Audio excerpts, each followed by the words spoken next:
Yay. Success. Relaxation, ahoy. Very, very nice. Yes. What the audience doesn't know is that we actually do play the music live, and if Zencastr plays it back wrong, it'll explode in our ears. Mhm. Yeah. My ears have become 20 years older because of Zencastr. Like, I wish I could say that it was that really cool noise from The Matrix when the goo goes down Neo's throat, but it's not. It's way worse. It is, than that. but it is not just static, which is the weird part. It's like it's like someone weirdly in the background talking. Yeah. And I don't know why that they choose to make that as loud as possible. It's like that movie, The Ghost in the Machine. Yeah, it's exactly I still need like to see that. I've been meaning to watch it. I know it sucks, but that's fine. Like, I'm down for that. Yeah. Oh my god, who's this another dude? voice? Another voice, dude. Who is that? It's John Delaney. Yeah, he's here to talk about Crank. Oh god, if only. Dustin, welcome to the podcast. Thank you. Our friend Long-time listener, Dustin. first-time caller. We've known Dustin since college, and I think Dustin pointed out it's been 15 years. 13. But 13 years. We've reached a Thereabouts. point where the distinction between the 15 and the 13 is minuscule. Yeah. Yeah. The fact So that we can that's- make that error it tells you something already. Oh boy. Well, we have Dustin. Also, we're the normal newbie Star Trek people. Hello, I'm Marvin. I'm here. Dan. That's Dan. Ricardo's there. Hello, this is me. I just Whoa. burped and now I'm talking, so I'm talking weirdly. And then Sarah. TMI. Sarah, Yeah. TMI. Yeah. Just And kidding. don't There's no forget such me, thing Common. on this. There's no such thing on this podcast, especially for this episode. Still here. This is crazy, guys. How did you actually get Common for the podcast? He just showed up, and we can't get him to leave the studio. He's just That's crazy. yeah. He's a big awesome. fan of. I just felt like I never gave Star Trek a fair chance, you know? So I just figured that these guys seem pretty all right. They're on the up and up. Yeah, I'll tell you, I really liked you in All About Nina. What's Mary Elizabeth Winstead like in person? Complete bitch. yeah. That's a real bummer. the crazy Never part. meet your heroes, sir. Okay, here's the thing. Including me, Common. I was about to say I have had to interview Common once. Very nice guy, but Dan's version of Common is replacing my memories, so I don't remember what he sounds like anymore. Actually, he's Sounds like that, like Dan. Yeah. he's I can tell incepted, them apart. Yeah. he's incepted my version of Common. Yeah. In fact, Common's going to change his name to Common Dank. Oh. Dude, I legit thought Dan left. I thought Common entered the chat. I was really confused. He's Oh, like, it's boy. like Quado. Remember, like when Quado takes over, like Dan's yeah. body just goes limp. Yeah. Yeah, Dan got Common fucking growing out of his stomach. Yeah. Yeah. Common's like, Quaid, start the reactor. He's like, start the recording, Marvin. I want to say this before we start. If you're offended easily by Jokes on language Common. or Common or anything, if you're Yeah. offended by anything, this isn't your podcast. It's fine. You know, we understand.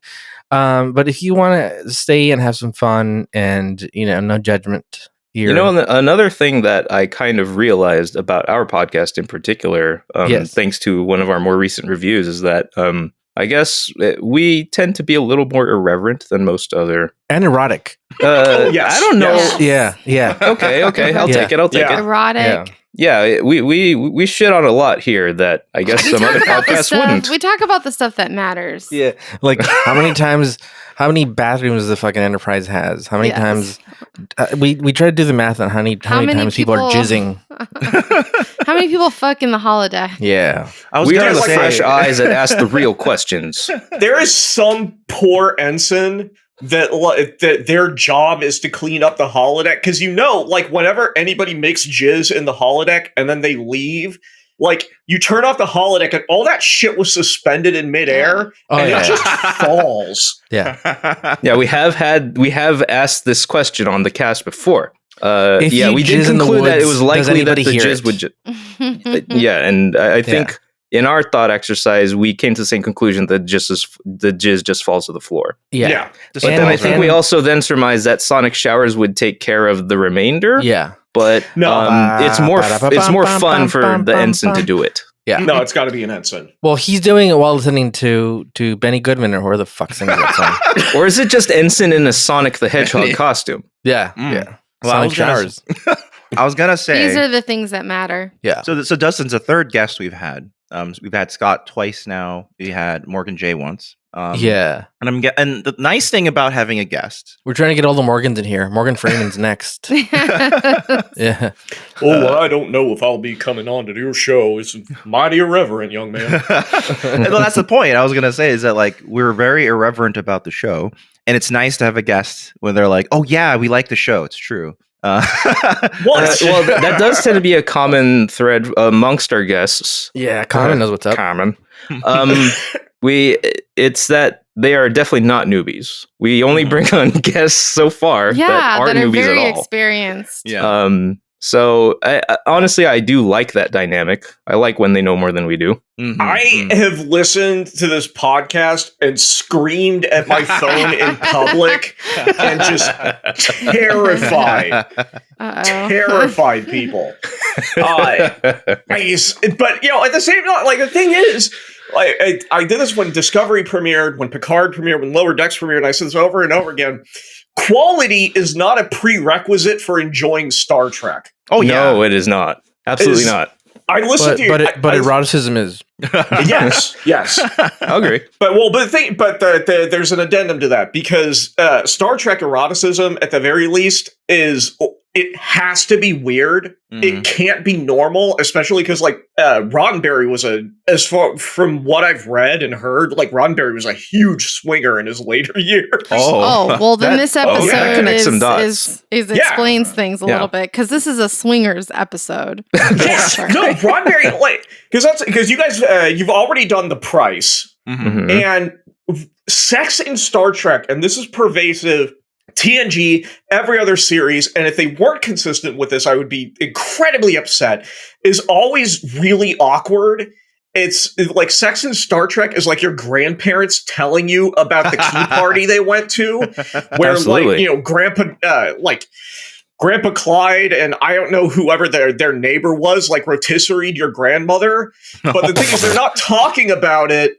Like, back in the good old days, we went to key parties. Like, no, they're talking about, like, your 80-year-old grandparents just did that last weekend. That's how awkward sex is in Star Trek. It's never really, like, sexy. And most of the couples have no chemistry. That's true. Actually, it's like kind of rare. I don't know. Picard was like kind of sexy in this episode. But see, that's I'm not gonna lie. because Vosh was Picard's idea. The whole episode is actually Picard's idea. They basically were trying to. Was it Picard's idea or Patrick Stewart's idea? Patrick Stewart. It was Patrick Stewart. Yeah, Same difference. and it was because they were trying to do like this thing where they're like, okay, we're gonna have like it's gonna be a virtual reality episode where you see yourself as a sad person in the future, and we're going to like be like, that you don't want to do that when you grow up, do you? And he's like, no, I'm going to change my ways. I'm going to be more exciting. But you should have let Bob Cratchit go to see his family on Christmas Eve. But then Patrick Stewart went directly up to the writers and to Gene Roddenberry and said, okay, listen, the problem with Star Trek is there's not enough fighting, there's not enough fucking. So we need an episode where I do both a lot. It's how ironic that the guy who like is such a foil to Kirk wanted to be Kirk so bad. That's that's who Patrick Stewart is. I know. Dude. It's so funny. And that's the thing. Like was it Jennifer Hetrick in this episode? Like they boned for the next year and a half at least after this episode. I didn't even know that. I read that when I was reading about this episode. Like, oh my god. Patrick Stewart fucks. And also, he's like a huge like bro guy. Like I always remember this behind the scenes featurette of Patrick Stewart on the set of Insurrection, and then they're at the salt flats or wherever the flats are, and then he's like, I just like thinking about driving a lot and like dune bugging And I was like, I'll do the fourth movie if you put a dune buggy in it. And that's Wow. which is why they have the inexplicable dune buggy chase scene. It was so awful. It was so awful. It's so strange, but you're like, okay, why is this here? Shouldn't that ship be hovering? Like, Why not fly away?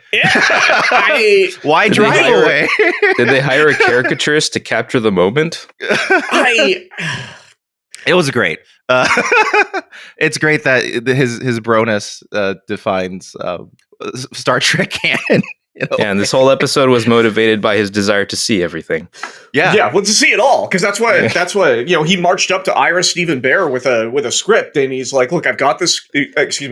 Look, I've got this script, and in this, I'm kind of a rogue James Bond figure, and then I rescue." That's almost exactly what happens, actually. Yeah, like how he acts in extras is very much like what brought this episode about. Yeah, we go searching for the Tox Utat, but by then I've seen everything. Yeah, I've seen it all. Yeah, basically. But it's just we're just wrapping it up the episode by then. It doesn't matter. But even though Dustin said a little while ago that most romances on this show have no chemistry, I did feel some in this one. This one, yeah. I think we all felt a little Fair. something in our pants totally a little bit for this. I felt some tingles and jingles. Yeah, I think I definitely felt some tingles.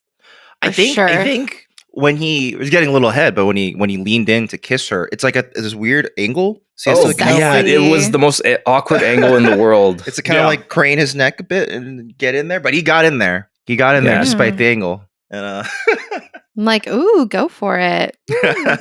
yeah, because it's the first time we've seen him want to romantically pursue, I guess. Yeah, I've never seen him act like Even with this. Beverly, he's kind of like, oh, we gotta be chill, Bev. But when Vash is there, he's like, oh, let's just go straight in. Let's go for it. Look, I when mean, in Rome, it's went on whatever this place is called. Yeah, it's a holiday fling. Yeah. Yeah. Yeah. Well, okay. It's having hot Picard summer. Yeah. So this week, like you guys could surmise from our discussion and probably read the title when you clicked on the link, it's Captain's Holiday. I think this is a fun choice. I like that title, Captain's Holiday. Yeah. I think this is funny because our guests have chosen like serious, like important episodes. Like they're like, oh, yesterday's Enterprise, or the bonding, where it's like, oh, it's like a deep thing going on. And then our guest this week chose the fuck episode. Yeah. No, I literally just looked at the episodes in season 3. I looked at what you guys have done so far. I'm like, okay, what's the horniest episode? That one. Yeah. I appreciate that. I appreciate that choice. It's very much in line with what we try to eventually go for in the podcast. But Captain's Holiday aired April 2nd, 1990. Dan, would you like to take us around the sun? Do you feel like we should? Oh my God, this aired Absolutely. right before I was born. A couple days before I was 7 born. days before Sarah's birthday. Like Oh. for literal the day of her birth. Yeah. I'm gonna fucking Yeah. die here. That's awesome. I wasn't so born good. yet when this released, but I would be born a couple days later. Yeah. Wow. At least you were Cool. still born while Star Trek: The Next Generation was on the air. That's my criteria for dating. Is I won't date anybody that was born after Star Trek: The Next Generation went off the air. You know what? That's fair. That's fair. a very good parameter to set. Yeah. Yeah. Okay. Well, I'm ready to take us around Let's the sun. go. Let's Yeah. go. Whoosh. Oh, wait, it's Oh, not no. playing. Oh, wait, come on. Wait, hold on. There he goes. Oh, there it goes. Oh, Zencaster. Now we're on our way. All right. I'll start off with one Blast for off. Ricardo. On March 28th, the Chicago Bulls faced off against the Cleveland Cavaliers, and a bright, young-eyed man named Michael Jordan scored 69 points, making his fourth Nice. career game, scoring Hell yeah. over 60. Hell yeah. Who's Michael Nice. Jordan? You don't need to know. just All you told need you, to know a is that bright, he's young-eyed 69. man. What's that? All you need to know is that he's 69. That's it. That's all the facts you need to know. Exactly. Boom. Appreciated. Nice as it gets. March 31st, some riots broke out in the UK over an immensely unpopular tax pushed by then Prime Minister Margaret Thatcher. This tax was so unpopular that it would lead to her eventual downfall. She would not be invited back to remain Prime Minister. Is that what caused it finally? Well, it was a major deal because I think the way it worked was like she did away with proportional like charging for like property taxes and charged a flat rate for everybody. Oh, Like the same exact charge for everybody. And we got super pissed because it's like, what the hell? Like poor people are so fucked over by this, and et cetera, et cetera. Okay. Yeah. So the gay bashing didn't kick her out of office, but there was taxes that. Well, hey man, the finger thing means the taxes. April 1st. It became illegal in Salem, Oregon to be within 2 feet of nude dancers, which definitely sounds like a compromise of some kind. 2 feet? You can't be with. Did they have a You can't get within 2 feet of the nude dancer. The nude dancer can exist. You just have to stay away. In what context? Like maybe 7 or 8 inches from the nude dancer. Look. I'm not going to be measuring every second of the day. Just be reasonable, all right? There's a designated like police officer that comes. Yeah. Oh, ruler. Well, They nowadays it would be set up a perimeter with chicken wire. The inside of that perimeter is called the bone zone. Nothing could be longer than 2 feet. This sounds like a law, like a response to some kind of incident. That's like, Oh yeah, every law systems. Oh yeah, That's it. Like that. That's why I said this sounds like a compromise of some kind. Yeah. Every time you see Can we a have 4 strange feet? warning No, 2. on like a package where it's like, do not put this in your butt. Like someone put it in their butt. That's the only reason they're telling you not to do that. Yeah, see, because of me, there's a sign. Yeah, exactly. The final thing I will reveal, and this is a potential derailment, partially because of me. The last episode, I said that Pretty Woman was top of the box office for non-consecutive weekends, and I said that we'd learn why. And that's because the next weekend, yes, dudes and dudettes, Major League Butt Kicking is back in town! Oh yeah. The Teenage Ninja Turtles movie was released. It was a movie I quote regularly to this day. Huge Hell part of my yeah. childhood. From the Family Home Entertainment logo on the VHS to the baseball Pizza Hut commercial, only to then see that somehow Domino's is the pizza featured inside of the actual movie. It's confusing. Good times. Oh man, I still remember the entire song in my brain. I shouldn't sing it here, but No, we'll get a strike. Yeah. It's because you sing it just too accurately. Yeah. You get picked up every time. Yeah. so it actually topped the box offices. That's really awesome. I didn't Yeah, realize for I think 3 weekends. I did my so. part. This is So a it damn was- good movie. That's the movie that holds up. So it must be considered. I think it was considered at the time the most successful independent movie of all time, right? Because technically it was an independent feature. not a Yes. studio. Yes, by believe Golden so, yeah. Harvest. It was a Nice. Golden Harvest production. Good job, Turtles. Yeah. Those guys fuck. Those Turtles.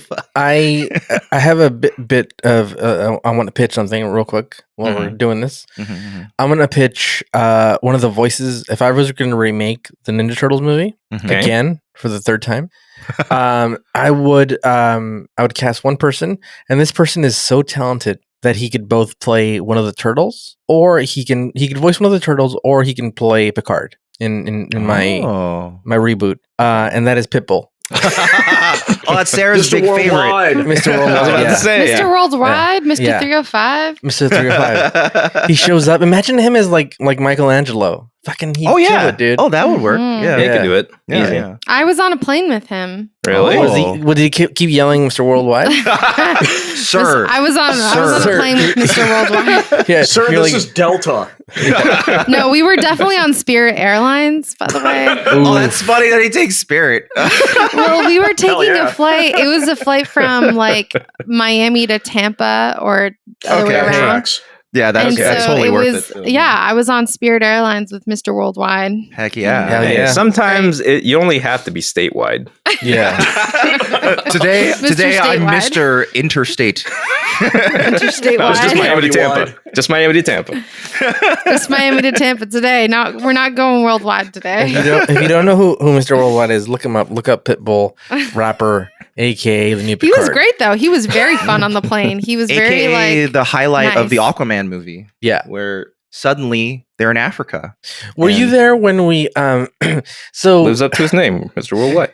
we were Marvin and I were working at a company that was working on the Aquaman movie. Mm-hmm. And I don't know if you were there, Marvin, or you had left already, but we did this thing where we did like a perpetual echo, is because we had about what, like 15, 20 computers in one room. I remember this. Yes. Okay. Where we almost went insane because of the sound. And my so God. we queued up the Pitbull song out of Africa, is it called? What is that song? Oh, Rains Over Africa. Rains, yeah. And he redid it. He redid the song. So yeah. we queued up the song on YouTube on all the machines, on all the computers that have really good loudspeakers. But then we made sure that they were off by a number, like we counted down, like one of us hit play and then we would count like 3 seconds and then the next one. And then, so they were all off by just a bit. Yes. And it almost drove us insane. Like the sound that was coming out of that room. I remember at the time saying this is the equivalent of when you go like, you know, it's Halloween time and you see those like little dolls that you put on your doorstep, but they're all like lined up at CVS. And if you click them, they play Monster Mash or something. And you're a kid and you walk through the aisles and you play them all in a row. Yeah. You were an awful child. It's that, but Pitbull. I remember when we got the rough cut of that movie. The song started playing, and we were like, "Okay, this must be like a placeholder because they're in Africa and they thought it might be funny." But no. It was fantastic. Yeah. Oh man, It's amazing. yeah. Go check it out. Pitbull is a new Picard. Hashtag make it rain. Listen, I'll watch Make it. so make it rain. Yeah. That's his cat. He didn't say engage. He says make it rain. You know? That would work. Yeah. That would work actually. So. Well, you know who else makes it rain for us? Oh yeah, it is. Our sponsors, sort of. Makes sometimes. You're gonna go with that, Marvin? That's They rain pennies on us. They're giving us Yes. money, Yeah. but you know, it's Sure. you my know. brain went to a different place. Okay. Oh no. Oh, Well, you no. can make it that way, but I mean, we wouldn't mind Solid gold, baby. because you know, Oh, God. let's just say we haven't quit our day jobs yet. But Yeah. hey, thank you for checking out our sponsors. The first of which is ExpressVPN. Hey. ExpressVPN is pretty sick. I use it personally. As do think- Yeah, Dan Yes. uses it. Ricardo's using it too, I think. Yeah. I use it all the time not when I watch porn because I don't give a shit about if the government knows what kind of porn I'm watching. But when when I want to look up some movies that aren't available for streaming in a certain site, I throw that baby on. Disney Plus thinks I'm in London. Sometimes I am in my mind. I'm taking a mind vacation. Yeah, it's a London state of mind. It It's foggy unlocks today, and you're like, it unlocks some of the Fox movies. So you're welcome. Allegedly, that's what I heard. That's what a friend told me. I signed up for ExpressVPN the other night after having the shit scared out of me by John Oliver, and that thing. Yeah. I am no longer raw dogging the internet and leaving tiny baby internets all over the country. Yep. Oh man, it's already too late, but this will help. This will help stem the tide of, of extra babies. That's the thing. Yeah. Like nobody knew this is how bad it was until like 5 years ago, and we were like, "Oh my god, this is bad." Dude, I don't even give a shit. Like I'm with Ricardo. I don't the government's gonna be like, oh, this guy likes big naturals and really generous stepmothers. I don't care. You had that then, like chambered. You didn't even like hesitate. You just fucking. I was like, I don't give a shit. This is my brand, guys. Yep. Yeah. No shame. I mean, Yeah. we don't shame here at all. No. There's no kink shaming here at all. No. No. You do you unless it's really weird. Then Look, let's you talk do about you within consent. You know? That's right. Yes, exactly. All we Absolutely. ask is no animals, no children. That's all. Oh yeah. Unless like no, I mean, I'm making a face out loud. animal wise, meaning if you're acting like an animal, you know what I mean? Like a furry. Or a if furry. it's Yeah, like Animal a from the furry. Muppets. Yeah. Yeah. Yeah, animal fucks. Oh my Yeah. god! Yeah. You know, Oh, I he wonder. fucks. There's He gotta be Yeah, Star Trek. animal can like, get it. there's gotta be Star Trek porn out there, right? Oh, for yeah, sure, we, yeah, for sure. we've, Okay. yeah, we've explored this. Yeah. How much do you want to know about that? Oh my gosh! I don't. Why do even you know think if I Dustin wanna is here know. today? He's an We added a expert on Star Trek erotica. Dude, I'm job hunting right now. One recruiter is going to hear this podcast, and I'm just going to be fucked and living off the dole for the They're rest gonna of be my like, life. absolutely not. Yeah. No, they can't know which Dustin you are. Yeah. Yeah, they don't know. They're gonna think they're gonna misspell it and think it's that fucking monkey that took that checked in. God damn that fucking movie. Matt LeBlanc can go to hell. Yeah, well, Wait. Wasn't that Dunstan? yeah, Exactly. It was. Exactly. Yeah, Exactly. you've been Fucking saved. It's Dunstan. Hello, Dunstan. I pushed you out of the way of that, Dustin. he likes to check You're in fine. with Matt LeBlanc in places, so give him a job. Listen. If you want a VPN that's high quality enough that even the Turkish government can get their hands on their users' data, and also they get themselves audited by third parties very regularly. Like you want to know you're not weird with your VPN. Yeah, whenever they check in. Yeah, nothing checks in. Yeah, They never check in. no. So yeah, that's ExpressVPN. So if you go on over to expressvpn.com/newbie Star Trek and you sign up for 12 months, you can get an extra 3 months for free, which means the whole package is 49% off. It's a pretty good deal for a VPN of that quality. So it's expressvpn.com/newbie Star Trek. If you're a new listener, this is my spiel, dude. You don't want to fucking be raw dog on the internet. Just get yourself a VPN. Have it on all the time. It doesn't slow down your speed. Also, it makes everything a lot safer, dude. I mean, who cares what the government is looking at you? But you don't want other companies selling your shit and you not getting your beak wet. You know what I mean? If someone's going to be selling your shit, you should be getting money. You should be definitely getting. You should be getting your beak wet for sure. Yeah, in a serious note, yeah. It's like your information. Like if like it's your info. Like it's your digital dick pics. They're out there. I mean, if you're good at something, never do it for free. Yes. Yeah. I just Yes. and if The you're Penguin waffling, said that. Yeah, if you're waffling, if you're not sure, just go watch like John Oliver Data Brokers episode, and then after you're done like cleaning the shit out of your pants, go sign up for a VPN. ExpressVPN. Yeah. And like full disclosure, you can honestly, there's a ton of good VPNs out there. Like I chose ExpressVPN for the podcast because I personally use it and I've had a good experience. But there's lots of good VPNs out there. If ExpressVPN's not the one for you, great. There's a ton of good ones. But this is the one we are offering for a really good deal, 49% off. So a lot off. So yeah. Even if you don't want to sign up for a sponsor, we don't give a shit. Don't do it. Who cares? But get yourself a VPN. Don't be a piece of shit. All right. Well, I think Denise may have a question for Ricardo. Ricardo, could you please tell us what happened in this episode? Yes. So the episode starts off and you have these two Mon Calamari dudes that look delicious. And they are like, hey, they're like looking around. They're like, oh fuck, dude. And but I will say this: where they appear is like a very erotic resort. Mm-hmm. It feels like one of those resorts that are like just like they say like, oh, you want to come to the Caribbean? It's only adults only 18 and over. It's like a swingers resort. Yeah, but it isn't during the day because they want to be open for like a broader, I want to say audience market. But then at night, like when all the prude people go to sleep after 10, that's when like shit starts happening. You know what I mean? Then people start taking off their tops. Yeah. They're very loosey goosey with the Dixon pants. There's already some clothing where you're like, wow, I'm surprised that's okay. Yeah, for I network. mean it's definitely like scantily clad. Yeah. Well, they had like on Memory Alpha, they had pictures of like the makeup guys designing the pasties for some of the costumes. Yeah. Oh my god. They must have had a lot of fun. Like apparently Gene Roddenberry was really, really into the idea of making it my god, a sex planet. This is what I'm talking about. This is it's like, because everybody should be fucking in the background. But it wasn't. Bear's like, oh, okay.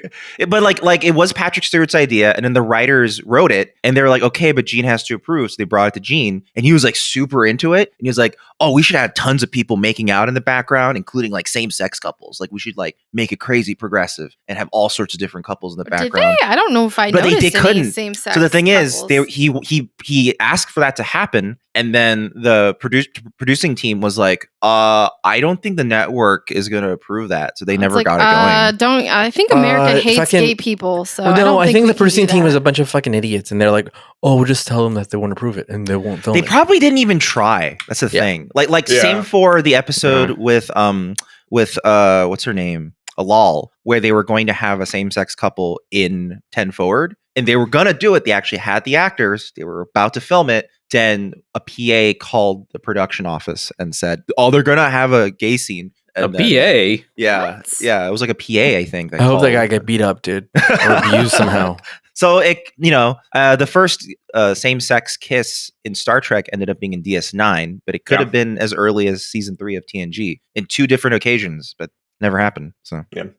But I like that Gene Roddenberry felt like, we're going to make this like super progressive, but also still creepy. Yeah. Well, you have to. Well, you can't lose the creep. He's like an old guy back then. So he was like, I want to see them making out. Yeah. I would like to see if there's a version of me I could put into the background as well. Yeah. Watching. He's like, what's Wesley doing right now? And they're like, no, this is like an adult theme thing. Can we It's have like, Wesley watch? can Wesley watch his father making out with his lady?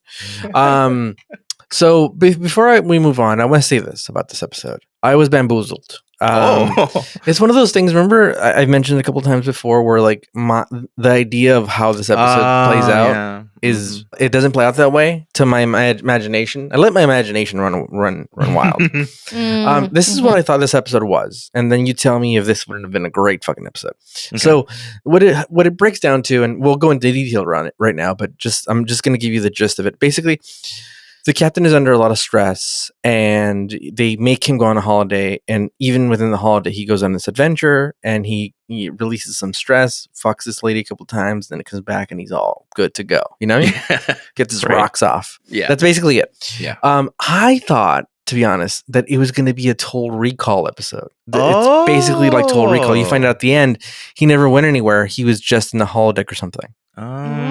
That's not that far from what Ira Steven Bear's original script was. Oh, it's true. Yeah, yeah.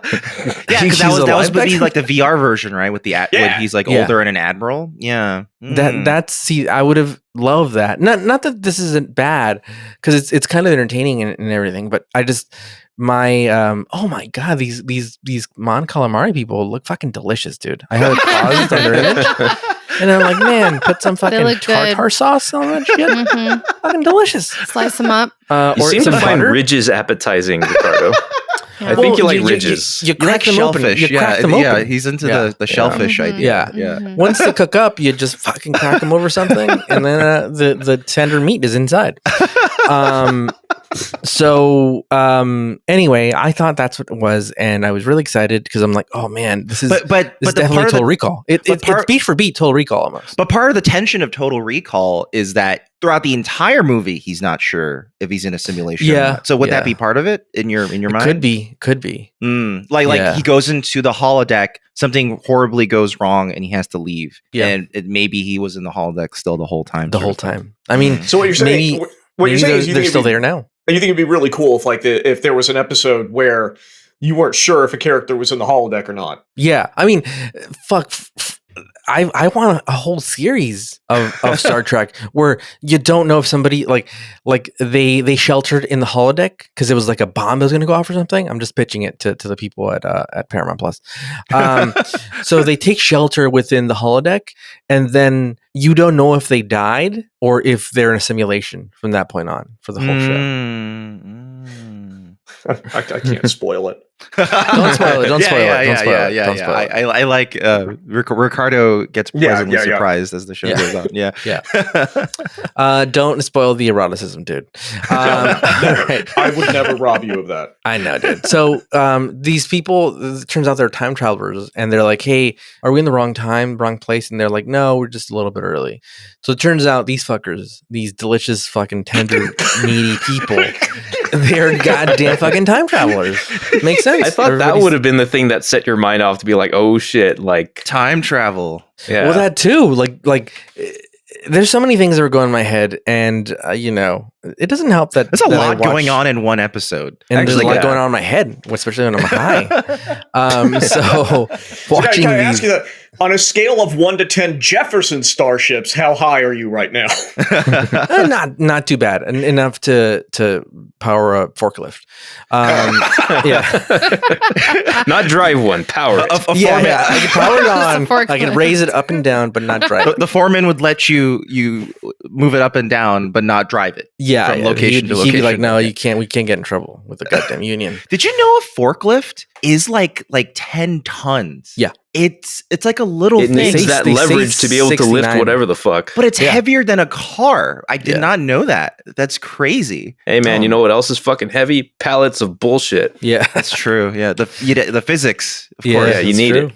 it. So the captain, old Picard, aka Mr. Worldwide, he just come back from this mission where he's been like settling some disputes and shit, dude. That's what he does, dude. He Some he, Phantom yeah. Menace shit he's been he working on. Uber shit. He Uber stuff, and then he settles quibbles. That's really what it breaks down to. The captain of the flagship of the Federation. Yeah. Is Is there an episode named The Trouble with Quibbles? Or The Quibble with Quibbles? Damn. the quibbles with tribbles? And here's the thing: he's like both Judge Judy and Dom Toretto in one, and he's amazing. He's a beautiful man, and so everyone's like, "Fuck, this guy is fucking." He's kind of snapping at everybody, Yeah. and the doctor's like, "Well, you got to take some time off, dude." And he's like, "No, there's no time." And he's like, "Doctor, god damn it, calm the fuck down, dude." He's like, "Didn't I give you enough? Didn't I kiss you in the last episode? Calm down, girl. I don't want to go on vacation with you." And so she's like, "No, I can prescribe it." And so they all start conspiring to get him to fucking vacation. Everybody starts doing it. And fucking stupid fucking Riker and Deanna have a really stupid fucking act that they pull off. That they're like, How dare you? they wink. They're they're really concerned. Like the Dr. Crusher's like, dude, your balls are terminally full. You've got Yeah. to do something about this. Yeah. You have Terminal. you have a Mr. Worldwide disease. Where you're gonna start rapping. So Deanna's like, yeah. So Oh what God, they come he's up with? just like me. Oh, Common's career is actually treatment for a medical condition. That's what that is. When he has to rap. Oh yeah. Yeah. So It's my blessing and my curse. yeah, dude. It's not the hero we need. It's the one we deserve. So he fucking Deanna's like, I got it. Like I could hear her thinking in the background, dude. And she's like, fucking, I got it, dude. We use my mother. And then Riker is like, we can. Yeah, she'll kill him. Like she'll fuck his brains out. And she's like, no, you silly goose. We tell him that she's gonna come over if he doesn't take time off, so that way you'll like scare him off to go on vacation. So that's how they get him to go. Is there's a threat of Loxana showing up, and so he's like, I'm gonna take the time off. Well, not even be then, here. he's like, "Listen, you guys just gonna keep doing this?" Because he's not tricked by it. He No. just goes like, "You're basically threatening me." Yeah. This way with your mom. Yo, I just want to give some special props to Ricardo just now for remembering her name. Yeah. Completely unprompted. Loxana, Yeah, well, Nice sometimes work. sometimes like things like hit me the right way, and by things I mean marijuana, and I will remember things very like it'll stick to me. It depends on how sober I am. I think you have a so- similar thing that I do too, where like I often can't remember a name I've said for years. Yeah. Like, so sometimes I'll forget Dan. I'll be like, right, Dan. Yeah, you're like, what's this guy's name? You're like, doon, It's water, Cameron. weed, dank weed. How do I get the dank? Okay, Dan, dank. Boom. Dan Dank. There. Daniel Dank. You got there.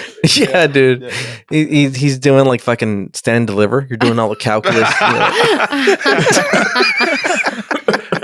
All right. I have to sketch it out. Damn, Daniel back at it with the with a dank the fence. light The dank vans. With Dank dank fans.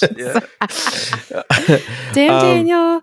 So the captain's like, fine, dude, I'll get the fuck out of here, dude. And then Riker's like, oh, by the way, you're gonna go down to this place. It's fucking great. And he's like, can you get me one of those Akuta Matata things? And I don't know what it's called. What are they called? A Horgon. Yeah, well, it makes a lot of something. sense that it's called a Horgon. And he's like, Well, it's actually more of a horse stay if you really. Yeah, absolutely. well, it's like a whore It's such transporter. a weird. it's a signal. It's a horny signal alert. It's like Yeah. a The bat whore signal, signal. but for whores. Yeah. Yeah. It's like that male thing at a and- male and Brazilian female. barbecue. You know that the red and green thing at the Brazilian barbecue? Yeah. When the green side's up, When the green side's up, you want there's some the whores in this sex, house. and then they bring There's you the some whores in sex, the and they house. put the sex on your plate. Yeah. Riza is the Brazilian barbecue of prostitution. Yeah. Yeah. It's It's a not even Brazilian- prostitution. It's No, just no. it's free love, baby. Yeah. That's true. Yeah. There's no one paying for sex in this island. That's true. Yeah. Yeah. It's just everyone wants to. That's all. Yeah. It ain't sex work, it's sex play. yeah. Yeah. Well, no. Because skipping ahead a little bit, there is the woman that comes up to me, she's like, "Are you seeking Jamaharon?" And she says something about like her supervisor, she works there or whatever. Oh yeah. That's So- true. That's Oh yeah, true. you're right. You're yeah. right. Never mind. Well, Never mind. we don't know. We don't know what kind of arrangement these people have. Maybe they're a breed of aliens that like just collect sperm, and like they just, I we still don't know. don't understand like the concept of the Ramon or whatever it's called. Jaha Ramon. Like John Razor Ramon. Oh, rest in peace. Oh, I don't man. get it. Like what is it? I'm The I'm wild just Probably mambo, butt stuff. the hunka chunka. like I think it's probably butt stuff. We try like, each they hole never, once. They're Yeah, never like, really clear Horgon about is like, shaped what so I shaped think- as I such for a think- reason. I think what they're talking about is a thing called where you turn off the lights and play Who's in My Mouth. And so anyway, see, if you're a new listener to this episode, you picked the wrong fucking episode. The thing is, There's a lot of childish fucking jokes. I quickly looked up what Jamaharon is because it's just implied to just be sex. But then I looked it up. It like says, you're not "Oh, really- sometimes Jamaharon can be so intense people die." What? So I'm like, "What is it? Like really good sex? Like, what are you Is doing?" it like super What are they doing kinky, Like I don't know, like dangerous You have sex with your stuff? heart outside your body. Like, what the fuck? Like It's like dogs in a bathtub. Yeah. It's like you put on the VR headset and you're having sex in the VR headset while having sex in real life or something. Yeah. What it's is like it? Demolition Man sex. I mean, I I don't was know. about to say what Demolition Demolition Man sex while having actual sex. Oh my god. Yeah. Oh wow. Okay. Double. Yeah. Yeah. So he's like, give me this Horgon thing when you're down there. It's a beautiful little ornament. I'm gonna use it to give it to my friend. And then he's like, all right. And the captain should have known with fucking Riker's Riker. stupid smile, dude. Yeah. He's like, yeah, give me one of these.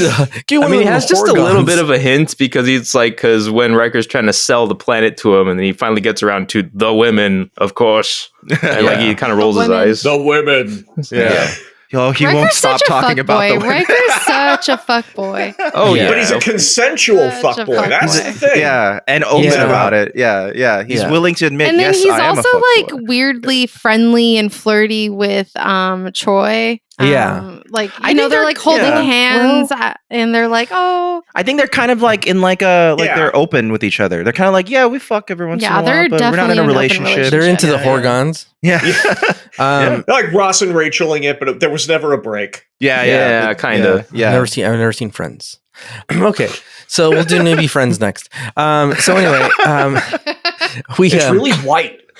yeah, that's true. Could so it be any more white? Picard shows up. Damn it. Picard shows That's what up every to, white person sounds like. yeah. That's we all sound like that. Thank you, by the way, for letting me colonize your podcast. You know how it is. You're welcome, actually. Wow, yeah. This fucking Picard shows up to this fucking fuck island, and you have immediately this ghoul. What's his name? The ghoul people. Ferengi. Yeah. Ferengi, yes. The Ferengi are like, oh, who's this guy? Oh my! And then this chick shows up, and she's looking at him, and then she's looking at the Ferengi, and she's like, oh boy, I gotta fucking play it up. And she fucking goes to Picard, and he's like, oh my god, I missed you, and she fucking kisses him. And the Ferengi is dressed like he's straight out of like the 90s. I feel like he's gonna pop open his fucking pod. He is his Will pod from thing. season 1 of Fresh Prince. Same fucking clothes. One of Straight up. his second outfit is a blazer turned He inside just needs out. a neon yellow baseball cap. Yeah. And So, this, I want to point out, like, when he's before and after the kiss, when he's wandering around on the planet, he's like so fucking cranky. Yeah. Like he's just like this permanently sour. Like, I just landed on this fuck planet. All these people are experiencing joy. This place sucks. yeah. He's like, what are those fucking fruits? Mangoes? Fuck them. God damn it! Yeah. What is that? A pina Give me some- colada? Give me some Fuck dry toast. God damn it! Yeah. You have any tea? Sir, it's like 95 degrees here, dude. It's tropical. I don't Earl give a Grey, shit. hot. Earl Grey. All right, put it in room temperature then. Get something refreshing. So she kisses him, and then she's like, I think I have the wrong guy. And then he's like, oh fuck, dude. And then he walks by the delicious fucking Mon Calamari people, and he doesn't. They're staring at him, by the way. And you think they're invisible at that point because you're like, oh, maybe they're cloaked and only the audience can see them. Kind of blend in with the scenery in that Not particular really, dude. moment. they're sticking out, dude. Especially when their eyes move like a painting. Dude, they look like calamari. They look like they're fucking wearing Snuggies that were designed by Lisa Frank. Yeah. It looks like they also have gold in their head. I'm surprised the Ferengi didn't try to mine that fucking gold in their fucking domes. And so the next after the commercial break, people are splashing about, ooh, girls are fucking in skimpy bikinis, and fucking Picard's having none of it. He's like, God damn, you splashed my goddamn book, dude, you fucking bitch. That's what he's saying internally. And he's very upset. And this shirt he's wearing, it's open, and you can see all of the fucking. You can see everything. And he's wearing like a speedo. You've seen it all. Yeah. You can see the outline of his This dick. is the shot I use in TikToks constantly, Yeah. where he's in the speedo. The gold speedo. I'm not sorry, the silver speedo. He's got the body hair. You can see the captain's log. Yeah. It's all you exposed. know which way he likes to tuck. It's very clear. And everybody here is very, very sexual. They're either kissing or Yeah. holding or No, like it's hot. it's hot. It's Everyone They're looks wearing like great in plastic this bag scene. ponchos. there's a guy. Yeah. There's a guy that you could see in the background on one of the wide shots, and half his butt cheek is out, dude. Yeah. That's how skimpy these fucking outfits are. Magic Yeah, Mike that's- doesn't that's have the- shit on him. Well, but that's the maximum amount of butt cheek that was allowed in like 1990. It was like you can get a half, maybe 52%. Yeah. No The more than censor on 55. set, they're like, They probably started out at 85, hoping to get it cut down to 55. Yeah. And it's like, well, we'll give them something back, right? But this is what we actually wanted. Yeah. And so this girl shows up and she's playing hoverball or some bullshit like that, and it seems stupid because it's like a stupid game. I don't get It how was just how it lost works. without any Jedis to train. Yeah. Oh yeah. And then there's a lady that's like giving. I thought she was holding a pizza, but it turns out it's a tray with drinks. I'm like, damn, this island's fucking great. Fucking tropical drinks, fucking pizza. Mhm. And this girl is like, hey, what's up, dude? Do you want anything while you're here? Is there anything I could do to help you, get the most out of it? Something you require to make your stay more pleasant? Giving him the works. And he's like, no, I'm good. Thank you. I'm good. And basically she's like, look, the reason I'm being really pushy is because you have a horde Have trap. the Brazilian barbecue thing going on. Yeah. You got the green dot up. Yeah. Brazilian green means Brazilian wax down here, if you know what I mean. So she's there, and everybody here is really attractive and out of focus for some reason. A lot of these shots were out of focus. Yeah. It's like the classic way of filming women back then is Yeah. just make a little soft and focus or smear some Vaseline. I was just about to say, like, put like a nylon over the lens. Yeah, exactly. Yeah. But you know what? When this girl leaves, because he's like, no, I no whores in this house. She walks away, and he checks out her butt. He looks, and then he looks around to see if there's any more butts he could check out. And then he hides the whore gun. He's like, I know fucking Riker, that piece of shit, dude. And she's like, well, you must have bought this for someone you really love. And he's like, nah, I fucking hate this idiot. I mean, you buy this whore trap. And so the Ferengi, one of the Ferengi's wearing his goddamn 90s outfit, and he's like, hey, friend. And Picard's like, God damn, all I want to do is fucking read. Just let me read. And he's like, I trust that you will be disappointed because I'm going to take your lady. She's my lady. And he's like, what lady are you talking about, you fucking idiot, dude? You goddamn tropical bitch. And he's very upset. He's like, you have the wrong man, dude. I want to be left alone. I don't want to be touched by men, women, Ferengi, delicious crustaceous people.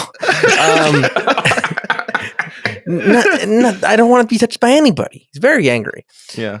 And he's about to throw hands. Like he looks really ready to beat the shit out of this Ferengi. And then the Ferengi at one point he says, "Oh, you must have never dealt with fucking Ferengi before." And he's like, "Oh, I've dealt with your people, dude. You fucking idiot, dude. Idiots."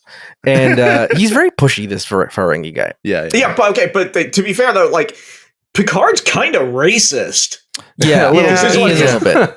Yeah, he's like, he does it through the entire episode. He's like, fucking Ferengi, goddamn, fucking stealing our jobs. And yeah. He's taking her dentist away to fix her goddamn teeth. Yeah, this is the part of this is the era of Star Trek where they were still being like, yes, all races, every member of this species is this. To be fair, like that is a trap that a lot of sci-fi and fantasy fell into because the allegories came from separating humans out into distinct races, which is probably a bad move to begin with. Yeah, exactly. And like this is even D&D struggling with it too. I mean, they just recently decided that not all orcs should be like this color. Maybe you should. Hashtag not all orcs. I'll tell you this about this. I feel like Picard's rule is, look, I hate these two types of people.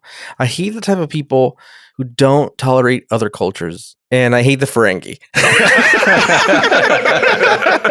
Is Michael Caineing it? Yeah. And the Dutch. And then fucking this girl Vosh. By the way, Vosh, amazingly good looking. She's one of the best looking people on Star Trek. I'm gonna say it now. I mean, she's got a lot of that Raiders of the Lost Ark energy. Yes, which is the point of the episode. I think. Yeah. Just like, may I just have a Raiders of the Lost Ark episode? Yeah. I mean, this episode's full of good looking people. They did a good job. Yeah. That's true. And so she's like, hey, I'm sorry I did that. And she basically is like, oh, don't worry, my name is Vosh. And they start talking to each other. And then the Ferengi comes back and like, see, you are with her, you fucking bitch. And he's like, no, get the fuck out of here, you fucking idiot, dude. God. I want that to be the dialogue where the Ferengi does come and goes, you little bitch. You little bitch. See, I told you you're fucking... I mean, it fits his demeanor and his character. He's so annoying. The way he like holds his hands behind his back and like kind of like shuffles around awkwardly reminds me of a middle-aged Asian man. It reminds me of my dad walking at a store. And then the Ferengi's like, yeah, I must have that woman. And I'm like, God damn, you fucking idiot, dude. I'm kind of surprised he wasn't insisting on using the word female. Yes. You know what? Actually, what else bothered me was like this is the first Ferengi I've ever heard not pronounce it human. That's true. Yeah, he must not be a Damon. Maybe they were just like letting it go. They were like Marlin. Maybe it's Sean. Perfect. And so Picard's like, I'm out. Fuck this thing, dude. I don't want to deal with your shit, dude. Either of your shits, even though you're really hot. And so he leaves, and then the delicious calamari people are in his room, and they're scanning the room. And he's like, who the fuck are you, dude? I don't want anything to do. I don't want to have a threesome with anybody. Which is like he's shaking the Horgon at them. Yeah, he's like, listen here. Yeah. Do you know the penal code in the state? Does he want Shamaharon? Does he not want Shamaharon? Yeah. And so he's waving the thing around, his big old thing. And he's like, hey, and the calamari people are like, hey, dude, calm down, bro. We are here for Utah. We're Mormons. And he's like, what do you fucking mean, you idiot? And he's like, listen, dude, You have one of the sacred Mormon historical scriptures. Yeah. In your possession. Yeah. And he's like, we're here to touch the Utah. And he's like, and he's like, what are you guys talking about? He's like, we're fucking from the future. And it's weird that he kind of like believes him right away. He's like, okay, sure. Yeah. And he doesn't question that's like weird. That is a little weird. Yeah, like because their proof is a legend that he knows in his own time. I know. That's like the 10th weirdest thing that occurs this season. Yeah, true. He's like, look, he said, we're from the future. We're gonna blow your brain. We're gonna tell you something that only you would know. There's a pandemic, and the Dodgers win the World Series during the pandemic. and he's like, oh my god, you are from the future. And but I love like for like all time travel up to this point, like, oh my god, don't pollute the timeline. These people do not give a fuck about polluting the timeline. They're like, and he's like, what is this thing? He's like, oh, it's a great power. Great power comes with great responsibility. He's like, I don't give a shit. I just want to be done with all these whores and Utah. And then Picard finds this thing that the lady, his lady friend, stuck in there, a little CD, a little mini disc. Yeah, UMD. Yeah. How many MP3s can it hold? Probably like 3 songs. And then Picard shows up, fucking wearing his 96 kilobytes per second. Yeah. Hell yeah. Picard shows up wearing his goddamn fucking short shorts and his goddamn flip flops. Yeah. And he's like, he goes to the girl's room and he's like, hey, what's up? Did you hide this in my pocket? You should have hid it in my other pocket, if you know what I mean. Is that 3 MP3s in your pocket, or are you just happy to see me? Yeah. And she's like, yeah. And then she tells him about this thing, and she used to be an assistant to this like great archaeologist named Indiana Jones. But he died trying to save his dad, and he's like, I inherit all his diaries that have how to walk over the invisible bridge. And pick the right. Don't look at this arc thing. Yeah. How to spell Jehovah. Yeah. He's like, you have to spell it backwards. Turns out they were dyslexic when they fucking made this goddamn fucking maze. Somehow, and for some reason at the very end, it says, choose the shittiest cup you can find. Yeah. I liked that the end of Indiana Jones and Temple of Doom was just fucking Jigsaw fucking making fucking weird fucking torture devices. Yeah. Yeah, it doesn't. There's no like clever play game. There's no clever ending. It's just killing. Which is kind of amazing. George Lucas was admitted that he was like, because he was going through a divorce at the time, and he's just like having a terrible time. He's like, I just want to see a lot of death on screen. He's like, done. Can we still get this at a PG? God damn it, dude. Yeah. I was just arguing with somebody about the MPAA. It was a very heated argument. In what way? I won't get into it, but Okay. I mean, basically, it was like they were arguing like that they follow the fucking MPAA ratings strictly with their kids, and I'm like, do you know how fucking bullshit it is? Like, I'm like, it's all who you know or who you are. I'm like, yeah. Spielberg goes. I'm like, please, I've seen people that have I've known people that have literally got their movie rated. They said this is too much. Lower it or you'll get an R rating. They changed the fucking cut, and then they're like, okay, we changed the cut. They show them the cut. Okay, good, PG-13, and then they go and they change it back. No one's fucking checking. No one's checking the prints that you're fucking like putting in theaters. Taken, which is a movie about a girl being kidnapped for prostitution, and then her secret agent father killing a ton of and torturing people to get her back, is a G-rated movie. So I didn't know it was G. It's not G. It's PG. It's PG. Okay. Even PG is a stretch. Wow. Yeah, like even PG is funny. surprising. I always give like There Will Be Blood as an example. Like that movie is really it's a piece of art, but also like okay. You see a man getting killed, bludgeoned to death, but you don't even see it really. Like you see it from a weird angle. They only say fuck twice, and they got an R rating. Really? Wow. That's crazy. That's a like whole. But that's like what happened with Nightmare on Elm Street. where the MPAA was like, you need to cut this, you need to cut this, you need to cut this. And then Wes Craven basically had a friend that was in the MPAA, and he just resubmitted the movie with no cuts and got an R. Nice. Okay. Yeah. Yeah, there you go. It's Good who you know. old Hollywood. Yeah. It's whose dick you jerk off. Who's gent you jerk? Yeah. Get your jerky. Which people. gents are the jerkiest? Yeah. So he's like, hey, so like I'm gonna go on this expedition to find this thing, and he's like, will you go with me? And he's like, yeah, sure, fuck it, dude. You look hot. I wouldn't mind looking, and they'll get me out of here with all the horny people. It's fine. We'll get some clothes on us. Maybe this is his idea of a vacation. Like, Yeah, he seems I think it is. He likes the adventure. Yeah. Oh, absolutely. Kind of like. It is definitely Patrick Stewart's idea of a vacation. Yes. Yeah. Having an adventure. So And then having lots of sex on this Yeah. Oh, adventure in Yeah. weird locations. Yeah. Or whatever cave they were in. so And the fighting next, off weird little nerds. yeah, you little bitch. Stealing a that was- Ferengi's woman. That was Patrick Stewart's pitch.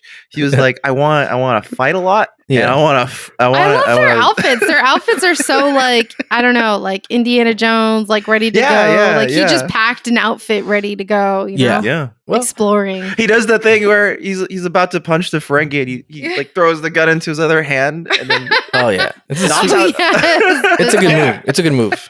Yeah, but then Um, he gets the disruptor and he just fucking chucks it in the bushes for Yeah. like some kids to Yeah, find. yeah, and fucking blows He's their like, fucking arms off. whatever. Yeah. Well, there's no kids in this island. But because someone's it's a gonna sex think it's a island. sex toy though. Yeah, And something's yeah. gonna go really wrong. Yeah. Some poor bastards are gonna get vaporized. Well, they're like, he's gonna be having sex with somebody, this dude, and he's like, "What happened to your dick?" I found this thing in the fucking bushes one time at this fucking resort, and I thought just it- decided to put it right in. I thought it was a pocket pussy. It turns out- It wasn't. Oh no. Oh man, dude, Oh. we're going to jail. I missed the Um, Ferengi whips. yeah. It would have been really Yeah. great if they had the whip.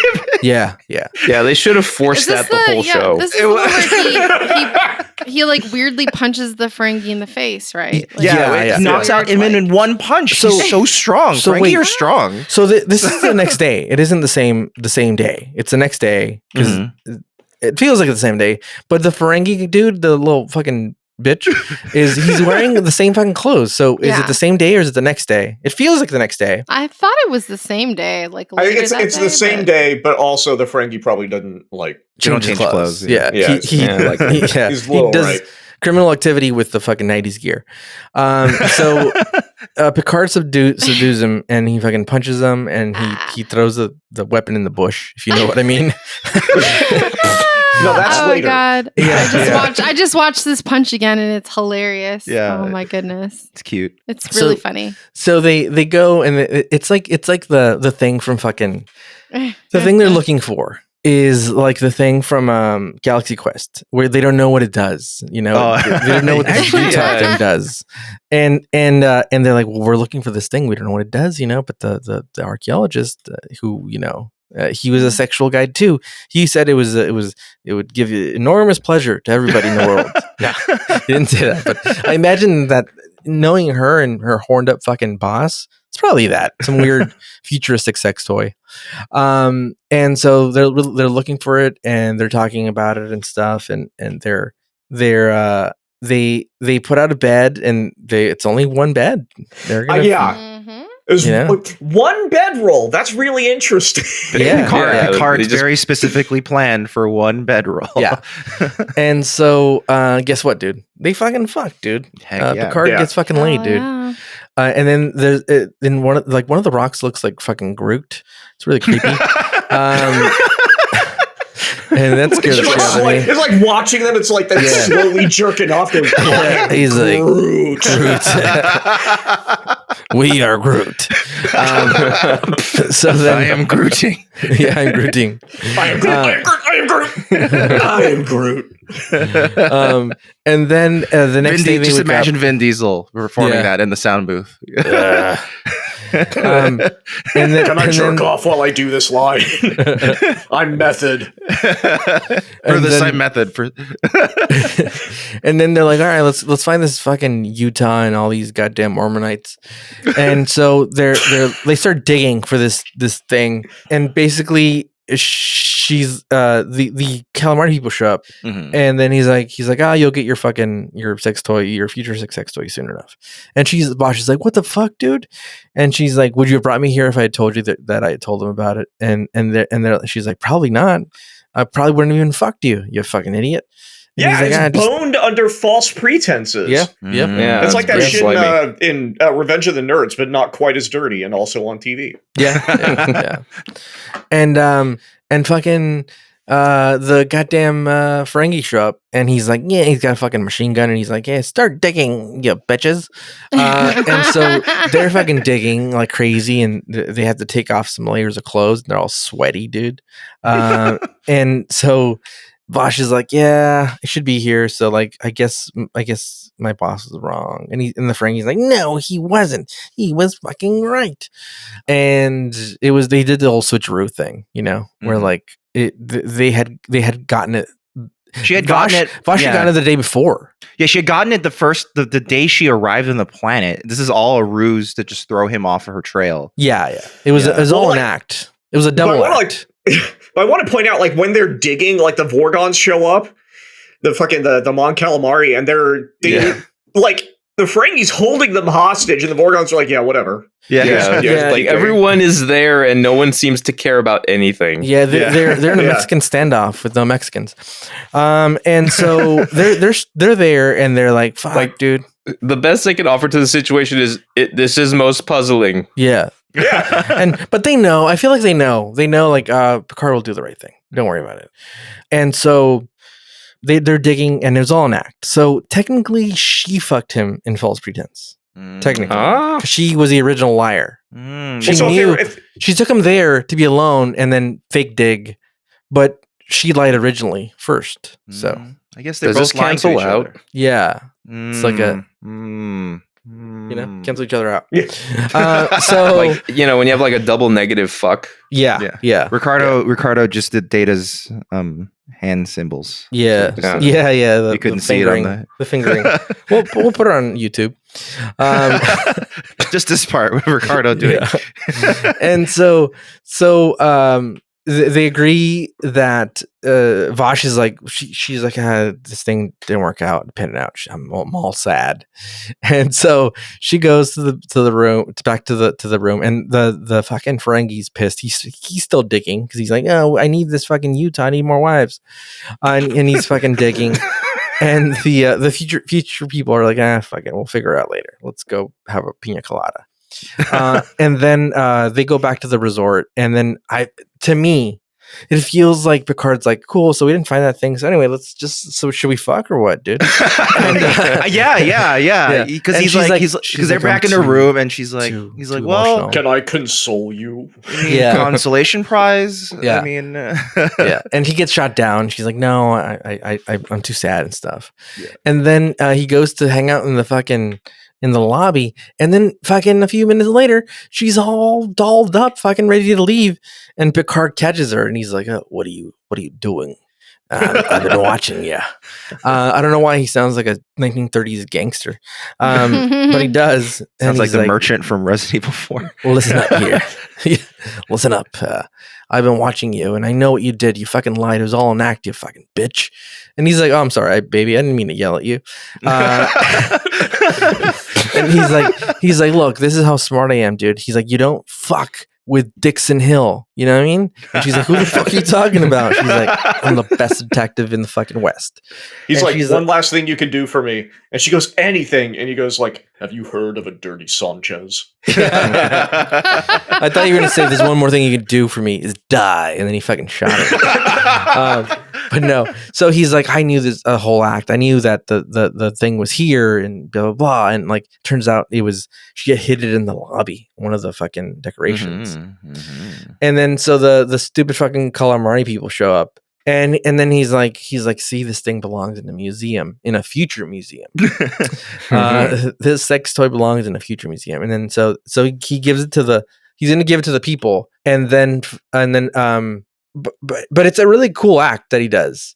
So he's like, he's gonna try to give it to them, and then like they shoot her, and then he does a cool move, but I don't know how it works. I don't know how they need to zap it. This is what it breaks down to. Yeah. He's been talking to Riker this time, and he's like, "Hey, we're gonna do the old fucking bingo switch." And he's like, okay, I got you. And he's like, on my command, you're gonna do the old zappy zap. And he's like, okay. And then he's like, delay that order by 3 seconds. And then so like he sucks up the future sex toy. But no, it's weird. So how's it move? So the transporter code 14 thing is, I'm assuming, some Federation protocol, and what it's Order 66. Yeah, Order 69. Nice.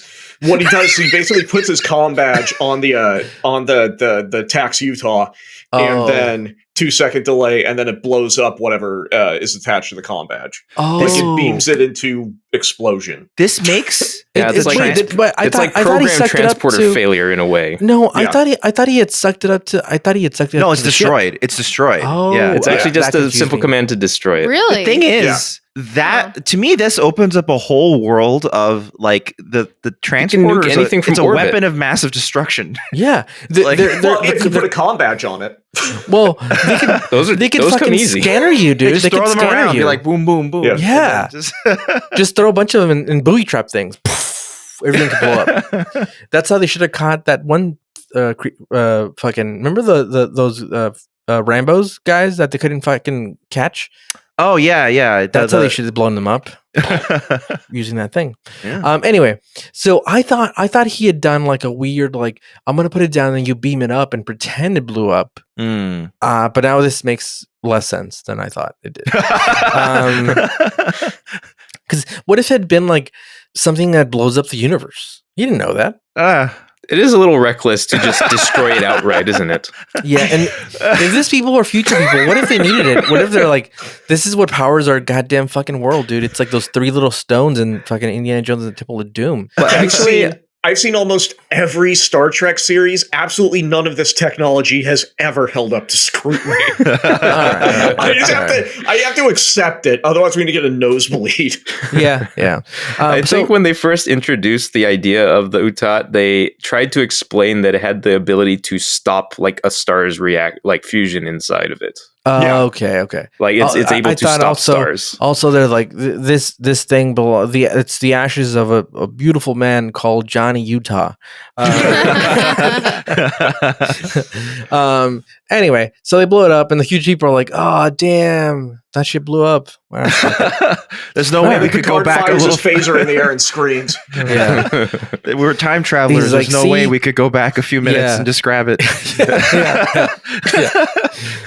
They're basically time cops. They're basically Jean-Claude Van Damme fucking time copping this shit, dude. And they try to go back. Does the splits, but poorly. And they couldn't have gone back even further before it ever left their fucking site. It doesn't make any fucking sense. These time cops suck ass, just like Jean-Claude Van Damme. I have another major issue with their plan, the Vorgon's plan. Yeah. Who are the Vorgons? They write terrible poetry. Oh, okay.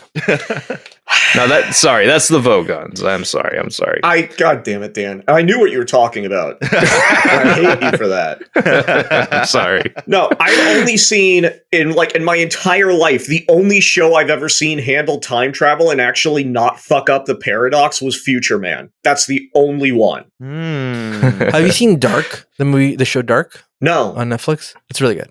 Yeah, it's like a German show. Yeah, he keeps pumping it up. Like Ricardo. Is it another time related plot? It's all about time travel. The show. Nice. All right, I should check that out. Yeah. Okay. So here's my issue with the Vorgon's plan. Who are the Vorgons? Who are the Vorgons? The Mon Calamari. Sorry, delicious people. So even though it's somehow historical record in the 23rd century, because Vosh says hey, my predecessor said that it was Vorgons who tried to steal the Utat in the first place. How come the Vorgons introduced themselves as the Vorgons? Yeah, they should have said we're the Porgons. We're here. They might as well have said we're the ones who tried to steal the Utot from the legend. Please give it to us. Yeah, they should have been like, no, we were other kids. Yeah, those were other people. Like, those were other people that would wear masks of dead presidents. When they show up wearing glasses instead. Those other kids. Those were like other Vorgons. Are you the boys that have been stealing my Toxu Tot? Off in my trailer whacking. I need Utat for my bunghole. Oh my god. Well, I haven't thought of these things in a while. Yeah, this is a very 90s podcast today. It's very 90s. Very today, 90s. So Picard's still trying to get some from this lady. Like he's fucking. It must have been amazing. He must have had an amazing time.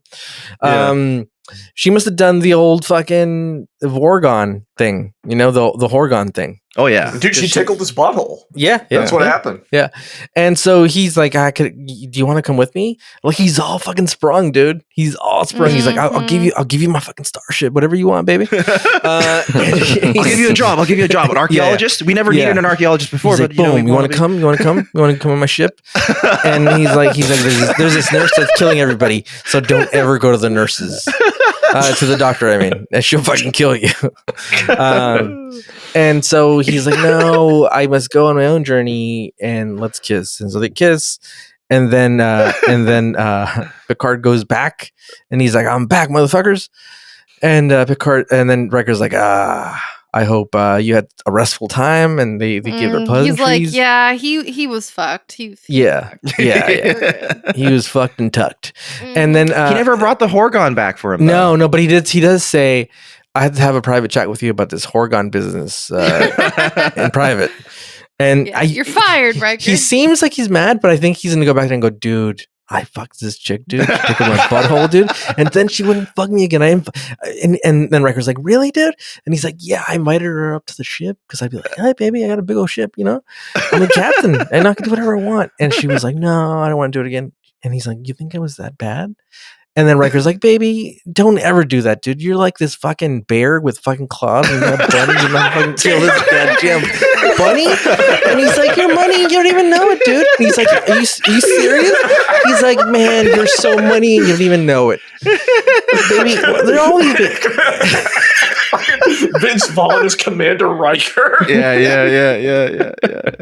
So anyway, that's how it ends, basically. It's Riker pumping up the captain because he had a great time, but you got to think that it's a blow to his fucking ego. The fact that she was like, no, thank you. I don't want to fuck again. I honestly got the impression that because like he was supposed to be gone, technically the timetable's for a week. So, I mean, we know definitely that they set course for Pound Town in the cave. Engage maximum thrust. Yeah. But I get the distinct sense like they had to have boned down at least a couple more times before he went back. Oh yeah, like, he's on the bridge. Like Riker's looking at him like, dude, that guy, his balls are depleted. Yeah. And then he's calling her and leaving voicemails over and over. Yeah. He got sprung.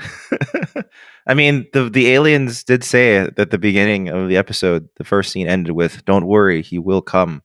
Yes. And he did. Yeah. This was a fun episode. Even though it wasn't Total Recall, it was a fun episode. I give it a 9.6 because if you switch those numbers, it's a 69. That's what they did. They did a 9.6. Yeah. It was butt to butt. It was fucking bear kisses. 9-point ice. Oh my god. What do you guys give it? I'll give it like an 8.5. I really enjoyed the episode. It's great eroticism. Why don't you give it higher, dude? Just because you can't think too much about it. If you think if you think more than a little more, then you're like, wait a minute, what are these? Why are these aliens here? I had a lot of fun with it. I know So it's a lot of fun. It's like one of yeah. those things. Like you should turn your logic off, but it's just like Star Trek Turn off your invites logic you to. board. Yeah, well, Star Trek invites you to have a little logic with it, because if you don't, then you're like, things are literally. There's a lot of episode plots that are based entirely on the logic. So Yeah. you're like, this one really wants me to turn it off, and that's fine. But I had a good time. 8.5. Yeah. I'm right around there too. Yeah. I give it a 9. I really thought this Yeah. was different. Yeah. Like it was a fun episode. It was like holiday, fun, sex, swinging, Patrick Whores. Stewart, Picard is sexy as fuck. So I liked seeing this. Everyone was sexy in this episode. Cardi B, so- WAP. Yeah, Huh? definitely. Wet ass Picard. Yeah. Wet ass Picard. Wait yes. a minute. That song's still not by Cardi B, right? Yes, it I don't know is. who No, the no, fuck or sings is it. it? Stallions Yes. 300. Originally, Megan Thee Stallion, Ricardo. Cardi B. Originally, Ricardo said Nicki Minaj. Wait, I'm sorry. Yeah. Nicki Minaj. There's Oh my there's God, get another outta here. artist involved with the song too, isn't Yeah. Yes, Megan Thee Stallion Yeah, is yeah, my yeah. favorite, and Cardi B. Mhm. there? Okay, So, so yeah. I think I was forgetting that there were two names to remember as the Yeah. artist for that song. Megan My Thee bad. Stallion. Yes. So I definitely give it a 9. I thought it was fun. It was different, and I like it. It was sexy. I like Wait, it. did we skip over the part where Vash says like, "Hey, I'm thinking about going to this place next," and Picard is like, "Oh my god, that place is so dangerous!" Like, Such how a the good fuck dare scene, you? though. Yeah. It's like, oh, I can't believe your fucking ass. It's like they're already like bickering like a married couple almost. Yeah. Yeah, I don't know That's if okay, it is fun, but I don't know if it's earned just yet. Personally, So that's the thing. Like, so first of all, I'm gonna give this episode an 8 nice. okay, fair enough. And because the thing is, like, the character of Vash is a really good foil for Captain Picard. That's true. It's I'll like agree yeah. with that. Yeah, Yeah. definitely. Pitch perfect foil. Mhm. And Jennifer Hetrick, who plays her, shows up to work. Yeah. Like, because she's got to play a foil against Patrick Stewart, and she shows up in every scene. That's true. Yeah, she It's one has of those, to provide yeah. like a relentless barrage of flirting that Yeah. that it has to work, and she makes it work. Yeah, And it's, and, like, it's difficult to keep up with Patrick Stewart. There's only a few actors on Star Trek in general that's been able to really keep up with Patrick Stewart, keep him on Yep. his toes in a few scenes. Coincidentally, it's people that have worked with Jason Statham. Coincidence. Wait, Whoopi Goldberg, Yes. Jason Yeah. Statham. Wait, what? What was it? No, I was thinking of Q. Oh, okay. Oh, yeah. Yeah. But I'm sure But- Whoopi has worked with Jason Statham In some capacity. in her erotic dreams. God damn it, dude. This is too erotic. I would have been cool if it would have been a Total Recall episode. Like they leave and you don't know if it was the holodeck or not. Is the Yeah, but holodeck it full wouldn't of have been as jizz? sexy. It wouldn't have been as sexy. You're right, dude. No, the holodeck can't be as sexy as that actress was. Oh, I just She brought remembered it. something else. Something else that would potentially been a weird, like interesting, potentially Back to the Future 2 like idea that they could have brought back later. Two Mhm. Picards in one fucking episode. Well, it's because Picard, Picard while accidentally fucks his mom again? because Oh. Picard tells Vash, like, hey, who knows? We might have to do this all over again because of Orgons are time Oh. travelers, and they might come after this again here for some reason. But Yeah, we might. Have to it just fuck again. invites a possibility of like I think he running was- around at the under the sea dance. He was trying to trick her into fucking him again. yeah, that's what He's it like, was. we might have to Yeah. fuck again, or the future He's will like, not be uncertain. he's like, just in case, we should fuck again to Yeah. make sure that things happen in the correct sequence of events. We don't know for sure, because if we don't, we could change He's like, time. look, I really like Big Bad Voodoo Daddy. I don't know if you're- The Vorgon said we did all kinds of shit. So, I mean, Yeah. Yeah, and so far it's historical come record. true. It's come true. So I mean, Yeah. no choice. yeah. if we don't, do you want to be responsible for destroying the future, destroying the universe? I don't. Yeah, it's Universe it's- implodes. That's on you. So, you know. Gotta fuck to save the future. Yeah, dude. Yeah. Like Mr. Just- Worldwide. It's our duty. It's It's just our like duty the to please that Terminator. booty.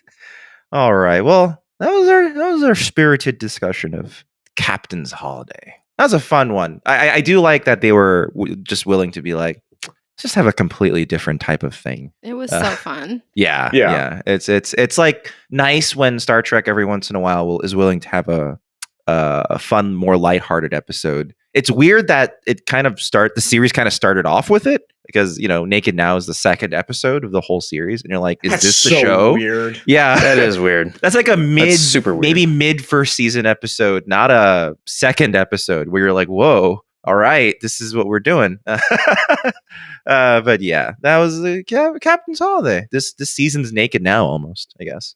And yeah, but also kind of like this season's Justice as well. Yeah, well, at least in terms of the mise en scène going on. Yeah, and there's less disappointment in this episode because you're just hoping the whole time in Justice. A lot less moose knuckle than there was in Injustice as well. True. A lot less middle-aged men pretending to be young teenagers. Yeah. A lot less hello fellow kids. Yeah. Yes.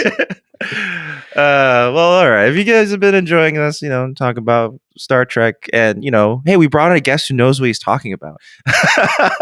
If you've been liking that, it'd be great if you could give us a rating on either Spotify if you're listening there. That'd be great. Or if you're an Apple Podcast or Podcast Addict, you can leave a review there. Believe it or not, it helps us out quite a bit on these metrics and stuff like that.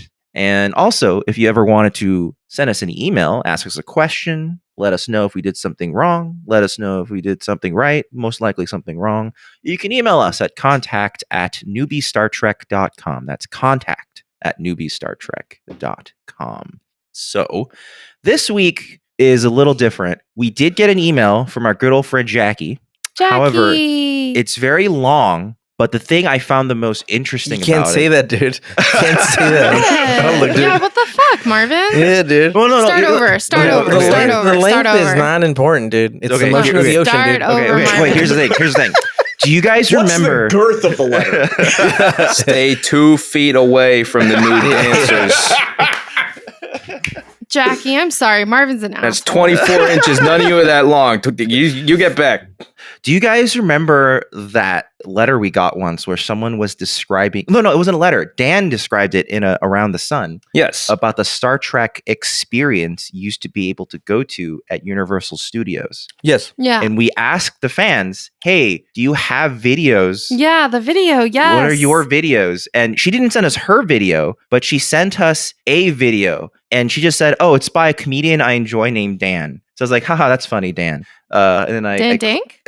Well, I clicked on it, and then I realized Dan is a time traveler, and he wouldn't have time to go on the show, right? Well, yeah. I clicked into the Danverse occurred, and now we are watching the exploits of one of my counterparts. Yeah, he's called Dang Dan. Dank Dan. Well, actually, his full name is somewhat alliterative in that way. Daniels. Yeah, his full name. His full name is Dan Avidan, who is a member of the Game Grumps. I didn't realize this. I was like, oh, okay. So I decided to take a watch at it, and also it's quite long. It's like 11 minutes. So I made like a short. Saying that. This guy's a fucking size queen over here. Wow, what the fuck? Marvin, the size queen. So I made a 4.5 minute cut of it, and Dan is going to stream it to us right now. If you guys want to watch along, I will put a link to the truncated version of the video in the So you podcast. circumcised it. Yeah, I circumcised the video. It's in the podcast description. Well, to an interesting time code. Oh yeah, I did. That was not intentional, by the way. 69 seconds. The other funny number. 420. Oh yeah.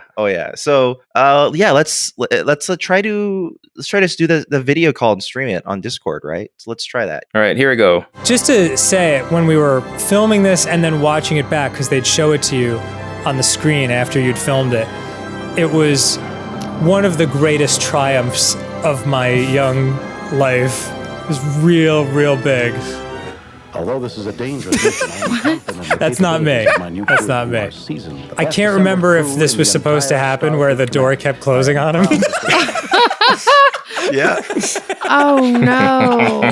Yeah. This is actually really cool. Yeah. This must have been so much fun to be able to do I would this. actually love this.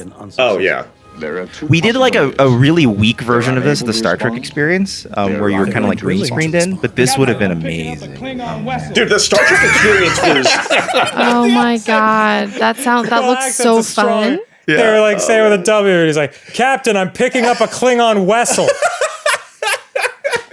Love that guy. I loved all these people. They were all really cool. They're the Klingons. Wow. And that's this is really convincing. That's you in the monster outfit? So what happened was there was this kid named Hadrian. I don't know why I remember that. He was this little dude, and he was a sweet kid. And then as soon as they were like, put this on and stand right here, he freaked out and started crying and ran away. And so like they turned to me and they were like, you're the only other kid here. So you didn't want to be in the belly of the beast. Yeah, it just freaked him out. And for me, I was obsessed with Godzilla at the time. So I was like, oh, I know all the moves. Like when things are going wrong, you put your head on your hands on your head like that and go like that. So I was all hyped.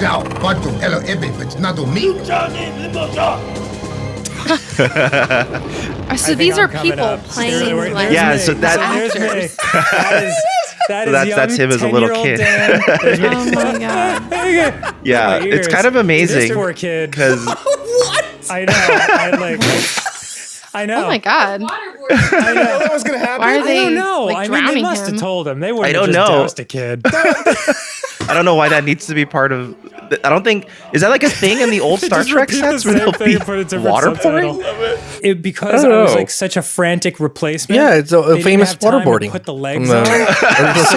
They just had me like fucking USS Guantanamo Bay near the legs, so you can kind of see the legs are just chilling out near the body. This is actually so awesome. I would love to do this. They should bring this back. God, I can't believe how well I remember this. It was 30 something years ago. I think the main reason is because they can only do 10 of these a day because they're so time intensive. Star Trek episode, basically. But it's so looks cool. pretty legit. Yeah, you know, it like really that. felt That legit, is like certainly. one of the most coolest experiences. I'm so curious about the turnaround time, like from the end of filming to when you got to see a product. Yeah, it'd probably be a little bit of time. Probably pretty time. They had like these foam rocks, like these pillows basically, and everyone like they paired off, like you're gonna fight this Klingon, you're gonna fight this person, and the guy who fought the kid just took one shot from the pillow and collapsed, and then the kid didn't know what to do, so he just smiles for a while. That kid's a serial killer now. That's my favorite. the rocket to the belly. One of the swinging. Wait, check it out. No, these guys are having a great time. These families. There's my mom. Oh my god. There's my. What would she have been?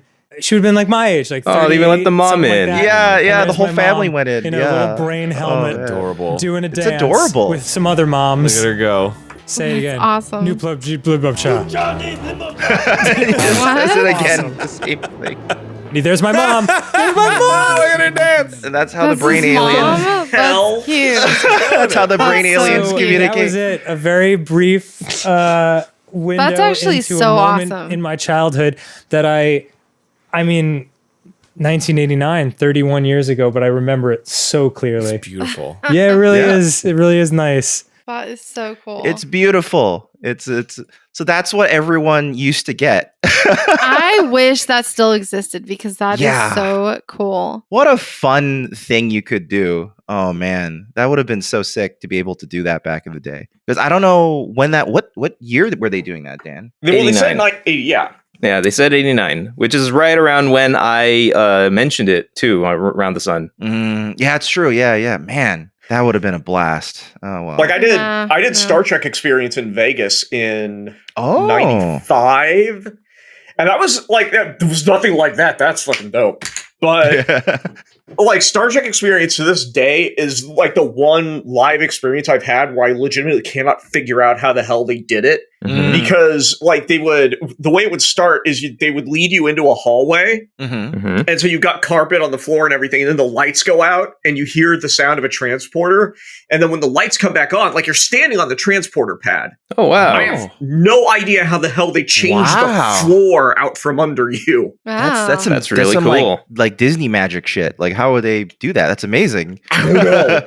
And then you walk out, and then you're like, "Oh shit, it's the bridge of the Enterprise D," and like That's super cool. fucking dope, dude. But yeah, I've always wondered how the hell. I'm sure somebody probably died in there or something. I don't know, but it was cool when I went. You mentioning that, Dustin, just reminded me, because I don't think we got any of this on recording yet, but you've mentioned how you also have attended the Star Trek cruise.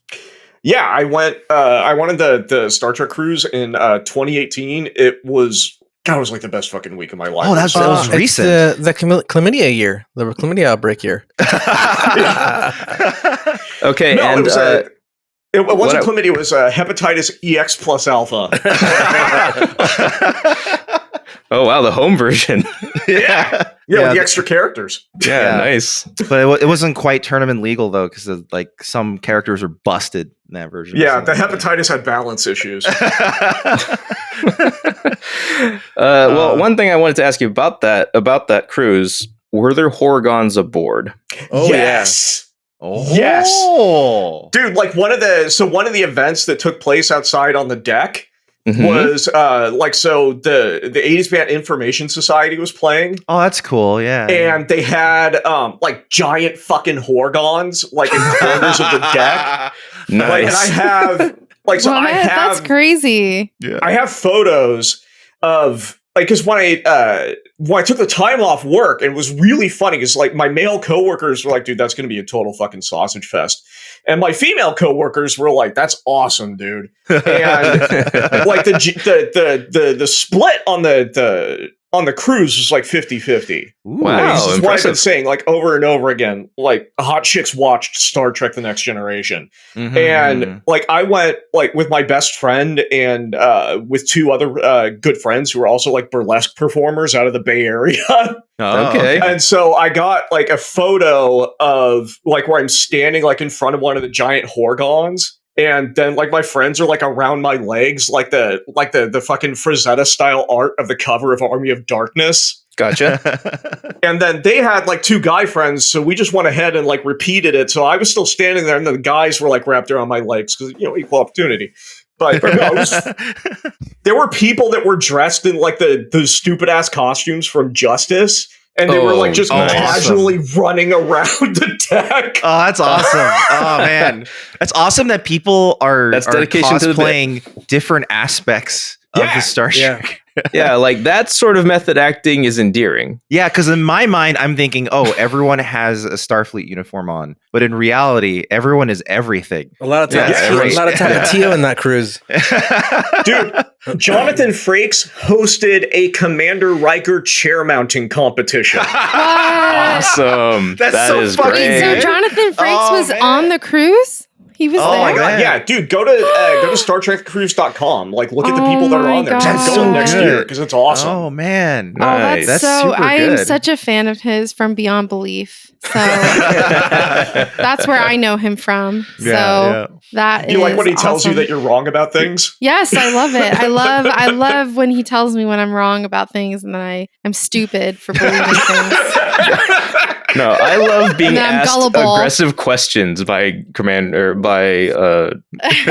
Frakes. Yeah. To introduce stories, To introduce her. Oh, the questions. Do you Yeah. believe in magic, Dan? Do you know Have you ever you're an ri- idiot. what happens in the afterlife? Have you ever ridden a bicycle off of a cliff? Total fiction. Well, total fiction. That never happened. I love it. I mean, honestly, that's where I know him from. Like, I'm not even gonna lie. Yeah. Like, I knew about Jonathan Frakes from Beyond Belief before, like, really Star Trek stuff. So Yeah, I don't know if I've ever said this on the podcast, but that's true for me too. Actually, that is how I got acquainted with Jonathan Frakes. me as well. too, because I was a big fan of Beyond Belief when I was growing up. Heck yeah. All All right. fucking kids. I was 5 when TNG premiered. Dude, that wrestler's heart was stopped for 10 minutes I know. before. That episode of Beyond Belief, when I'm like, I remember I called it. I was like, oh, he's been dead the whole match.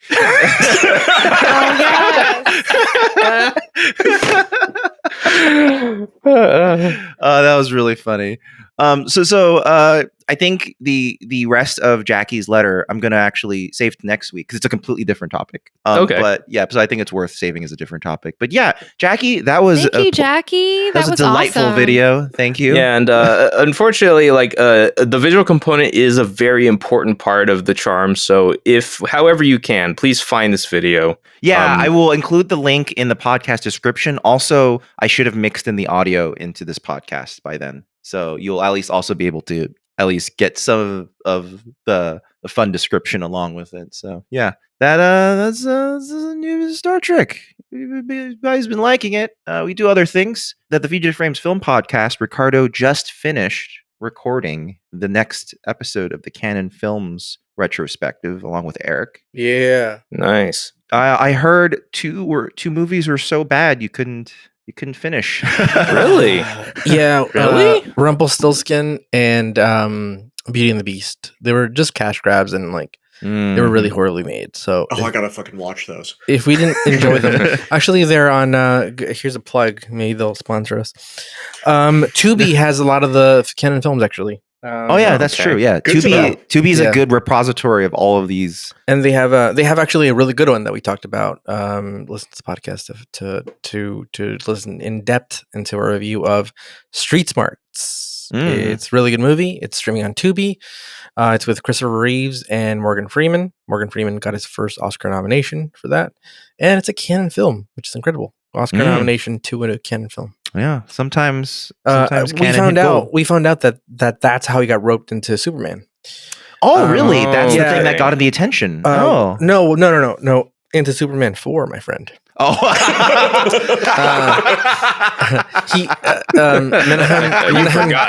Menahem Golan had bought the rights to Superman. Incredible that the man who owns Canon Films had bought the rights to Superman. Very good. And Christopher Reeve was looking for a production company to fund this movie, Street Smarts, and no one would do it. It's kind of risque. It's about like this reporter who's doing a report on a pimp and some prostitutes and like and no one wanted to produce it, and he went to kind of Canon Films, and Canon Films went, interesting. We will definitely produce your movie if you star in our sequel to Superman. We just bought the rights, and we're gonna make Superman 4. If you agree to be in that movie, because they were just gonna recast Superman. They're like, if you agree to be in the movie, we'll fund your movie, your project. How do you feel about the moon? Yeah. How do you feel about nuclear energy? Yeah. How do you feel about two Supermen? Didn't that movie start with Superman somehow like eliminating all nuclear weapons in the world? He fully disarmed the world of nuclear weapons. Yeah. But that's what created nuclear man. Yeah. Seriously. It's literally the plot of the movie. So the moral of the story is do not you do have drugs. to have those nuclear weapons, dude. You can't get rid of those fucking things. You don't know what's coming. No. Yeah. If everyone disarms themselves of nuclear weapons, they'll create a nuclear man. Yeah. It'll kill everyone. But yeah, that's going to be at the Fugitive Frames Film Podcast. Also, we have our YouTube channel, Fugitive Games. See, it rhymes. That's why it's funny.